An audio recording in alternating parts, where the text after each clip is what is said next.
Hi guys, I'm Geetanjali. Welcome to my channel. Wait, do you want to watch this video in English? Then click here. Be strong.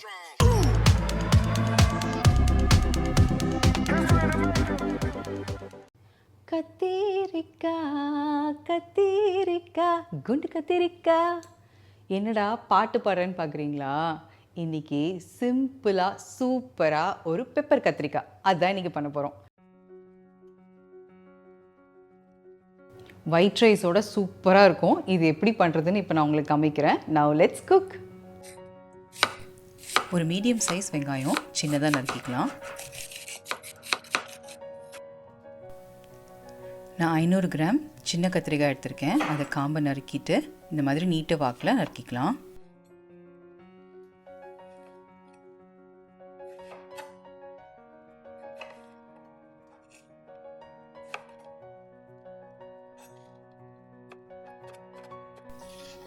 நறுக்கின கத்திரிக்காவை தண்ணியில் போட்டுக்கலாம், இல்லாட்டி கருப்பாயிடும்.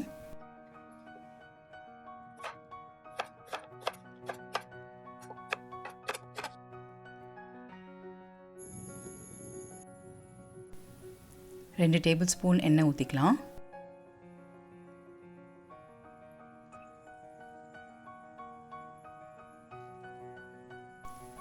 எண்ணெய் காஞ்சதும் 1 teaspoon கடுகு போட்டுக்கலாம். கடுகு வெடிச்சதும் உளுந்து பருப்பு அதுவும் ஆட் பண்ணிக்கலாம். கூடவே நறுக்கி வச்ச வெங்காயம் அதுவும் ஆட் பண்ணிக்கலாம்.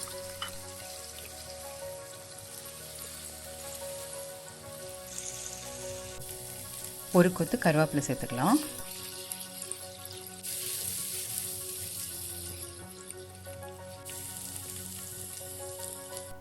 மஞ்சத்தூள் கொஞ்சம் சேர்த்துக்கலாம். வெங்காயம் வெந்ததும் நம்ம நறுக்கி வச்ச கத்திரிக்காவை சேர்த்துட்டு அது கூட 1/2 டீஸ்பூன் உப்பு அதையும் சேர்த்து நல்லா கலக்கி விட்டுக்கலாம்.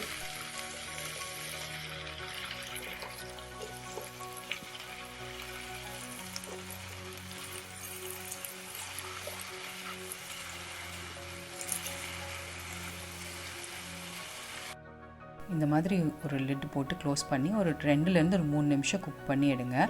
கத்திரிக்காய் தண்ணி விடும், அதனால் நம்ம தண்ணி ஆட் பண்ண வேண்டியதில்லை. அப்படி ஒரு சமயம் தண்ணி விடலைன்னா கொஞ்சம் தண்ணி தெளித்து கூட குக் பண்ணலாம். திரும்ப மூடி வச்சு 2லேருந்து 3 நிமிஷம் குக் பண்ணிக்கலாம். இது வேகிற வரைக்கும் நம்ம இந்த மாதிரி பண்ணணும்.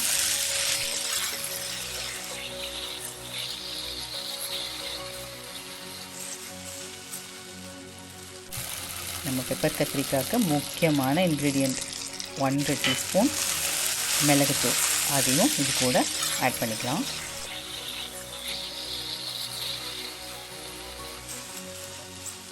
மிளகுத்தூள் போட்டதுக்கப்புறம் கத்திரிக்காய் வேகிற வரைக்கும் இந்த மாதிரி க்ளோஸ் பண்ணி ஒரு 1 நிமிஷத்துலேருந்து 2 நிமிஷம் குக் பண்ணிக்கோங்க.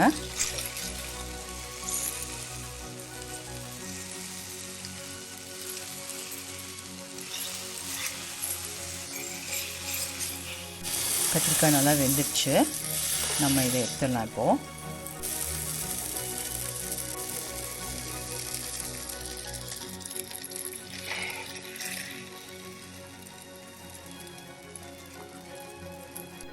நறுக்கின கொத்தமல்லி கொஞ்சம் மேலே தூவிக்கலாம்.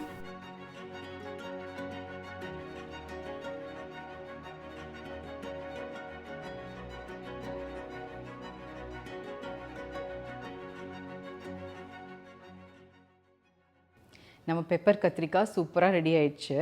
இது ஒயிட் ரைஸோட ரொம்ப நல்லாயிருக்கும் சாப்பிட்றதுக்கு. அதனால் நான் ஒயிட் ரைஸ் எடுத்து வச்சுருக்கேன். அதோடு தான் இன்றைக்கி டேஸ்ட் பண்ண போகிறேன்.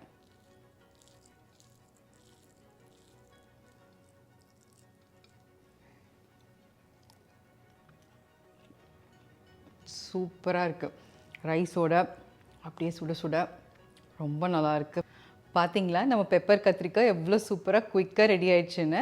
நான் ரைஸோட பிசைஞ்சு சாப்பிட்டேன். நீங்கள் சாம்பார் ரசம் இருந்ததுன்னா அது கூட நீங்கள் ரைஸ் சாப்பிடும்போது இதை பொரியலாக சாப்பிட்லாம், இல்லை சப்பாத்திக்கு சைட் டிஷ்ஷாக சாப்பிட்லாம். எப்படி சாப்பிட்டாலுமே இந்த பெப்பர் கத்திரிக்காய் ரொம்ப நல்லாயிருக்கும். கண்டிப்பாக ட்ரை பண்ணுங்கள். ட்ரை பண்ணி பார்த்துட்டு எப்படி இருந்ததுன்னு கமெண்ட்ஸில் போடுங்க. இந்த வீடியோ உங்களுக்கு பிடிச்சிருந்ததுன்னா லைக் பண்ணுங்கள், ஃப்ரெண்ட்ஸ் கூட ஷேர் பண்ணுங்கள், என் சேனலுக்கு சப்ஸ்கிரைப் பண்ணுங்கள். தேங்க்ஸ் ஃபார் வாட்சிங். Until next time, see you. Bye-bye.